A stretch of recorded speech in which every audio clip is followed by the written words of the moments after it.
Le département du tourisme a précisé que la capacité d'accueil avait été portée à 100% dans les espaces ouverts de tous les hôtels et complexes touristiques tunisiens.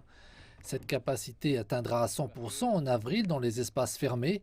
Le taux de remplissage sera également porté à 100% dans les transports touristiques. Les réservations actuelles représentent environ 50% de ce qui avait été réalisé au cours de la même période de 2019 en raison d'une amélioration de la situation sanitaire et de l'assouplissement des restrictions liées à la Covid pour les voyageurs et les touristes. La Tunisie a encore du retard par rapport au marché concurrent, mais nous sommes déterminés à redonner de l'attractivité à cette destination et à préserver les emplois et la pérennité des hôtels.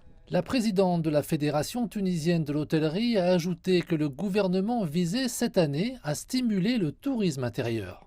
On ne peut pas parler d'une destination touristique forte sans un tourisme intérieur fort.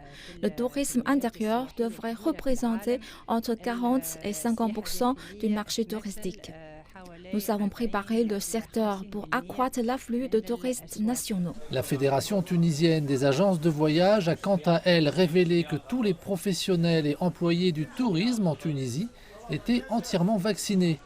Les autorités tunisiennes affirment que le pays d'Afrique du Nord est une destination à l'abri de la Covid-19 en ce qui concerne le tourisme international. La pandémie de Covid-19 est la pire crise à laquelle les professionnels du tourisme ont dû faire face dans l'histoire de ce secteur en Tunisie. Allons maintenant de l'avant et levons toutes les restrictions, car plus de 7 millions de Tunisiens sont totalement vaccinés et le secteur est prêt pour sa relance en accueillant plusieurs millions de touristes cette saison.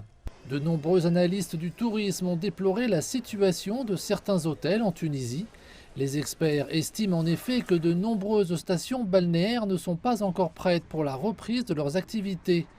Les professionnels du tourisme réclament des mesures de soutien financier exceptionnelles pour faciliter la réouverture de centaines d'hôtels cette saison.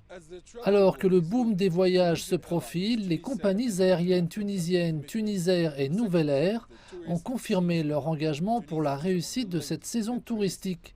La Tunisie est parmi les derniers pays à assouplir les exigences relatives aux tests de dépistage pour les voyageurs vaccinés.